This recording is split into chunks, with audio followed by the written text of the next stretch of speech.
ഈശോ മിശിഹായ്ക്ക് സ്തുതിയായിരിക്കട്ടെ. സ്നേഹമുള്ളവരെ, വിശുദ്ധ മദർ തെരേസയുടെ അനുസ്മരണ ദിവസമായി ഇന്ന് ആ അമ്മയുടെ ജീവിതത്തിലേക്ക് നമുക്കൊന്ന് കടന്നു ചെല്ലാം.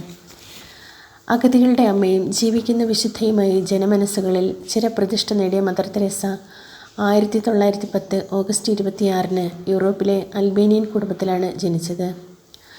ആഗ്നസ് ഗോൺഷ ബൊയാജിയു എന്നായിരുന്നു മദർ തെരേസയുടെ ആദ്യത്തെ പേര്. ചെറുപ്പം മുതൽ പ്രാർത്ഥനകളിലും ആത്മീയ കാര്യങ്ങളിലും അതീവ ശ്രദ്ധ ചെലുത്തിയിരുന്ന ആഗ്നസിന് ദരിദ്രർക്കും രോഗികൾക്കും സേവനം ചെയ്യണമെന്ന വലിയ ആഗ്രഹമുണ്ടായിരുന്നു. 18-ാം വയസ്സിൽ ആഗ്നസ് സഭാജീവിതത്തിലേക്ക് പ്രവേശിച്ചു. തെരേസ എന്ന പേര് സ്വീകരിച്ചു. ജീവിതത്തിലെ വലിയൊരു വഴിത്തിരിവ് സംഭവിച്ചത് ഇന്ത്യയിലെ കൊൽക്കത്തയിൽ എത്തിയ ശേഷമാണ്. ക്ഷയരോഗികളും കുഷ്ഠരോഗികളും മാനസിക രോഗികളും ഉടുതുണിയില്ലാത്തവരും ഭക്ഷണമില്ലാതെ വീടില്ലാതെ കഷ്ടപ്പെടുന്നവരും ഉൾപ്പെട്ട ഭൂമിയിലെ നരകമാണ് കൊൽക്കത്ത ചേരിയുടെ ഉൾഭാഗം. വൃത്തികേടുകളും ദുർഗന്ധവുമാണ് അതിൻ്റെ മുഖമുദ്ര. അവരെ കണ്ടപ്പോൾ ആ അമ്മയുടെ ഹൃദയം വിങ്ങിപ്പൊട്ടി. അവർ ആ പാവങ്ങളുടെ ജീവിതത്തിലേക്ക് കടന്നു വന്നു. കൊൽക്കത്ത ചേരികളിലെ അനാഥ ബാല്യങ്ങൾക്ക് അമ്മയായും തെരുവിൽ ഉപേക്ഷിക്കപ്പെട്ടവരെ പരിചരിച്ചും മരണം കാത്തുകിടക്കുന്ന കുഷ്ഠരോഗികൾക്ക് സാന്ത്വന സ്പർശമേകുന്ന മാലാഖിയായും അവർ മാറി. മതം, ജാതി, രാഷ്ട്രം എന്നിങ്ങനെ യാതൊരു ഭേദവും അവർ കണ്ടില്ല. മദർ തെരേസയുടെ കണ്ണിൽ എല്ലാവരും ദൈവത്തിൻ്റെ മക്കളായിരുന്നു.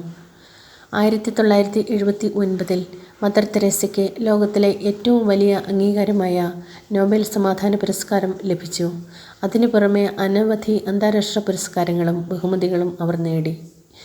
എന്നാൽ അവർക്ക് ഏറ്റവും പ്രിയപ്പെട്ടത് പുരസ്കാരങ്ങളല്ല, മറിച്ച് വിശക്കുന്നവന് ഭക്ഷണം കൊടുക്കുവാനോ രോഗിയെ പരിചരിക്കുവാനോ ഉള്ള അവസരങ്ങളായിരുന്നു. മദർ തെരേസയുടെ ജീവിതം ഒരു വിളക്ക് പോലെയാണ്, നമ്മെ നല്ല വഴിയിലേക്ക് നയിക്കുന്ന ഒരു പ്രകാശം. നമ്മൾ ചെയ്യുന്ന ചെറിയ കാര്യങ്ങൾ പോലും വലിയ സ്നേഹത്തോടെ ചെയ്താൽ മറ്റൊരാളുടെ ജീവിതത്തിൽ മാറ്റം വരുത്താമെന്ന ബോധ്യം അവരിൽ നിന്നും നമ്മൾ ഉൾക്കൊള്ളണം. ലോകം നന്നാവണമെങ്കിൽ ആദ്യം നമ്മിൽ നിന്ന് തന്നെ തുടങ്ങണം എന്നതാണ് മദർ തെരേസയുടെ ജീവിതം നമ്മെ ഓർമ്മിപ്പിക്കുന്നത്. സ്നേഹം വിതയ്ക്കുക, കരുണ പങ്കിടുക, മനുഷ്യരെ സേവിക്കുക. നമ്മുടെ ജീവിതത്തിൽ ഈ പാഠങ്ങൾ നടപ്പാക്കാൻ നമുക്ക് ശ്രമിക്കാം. നന്ദി.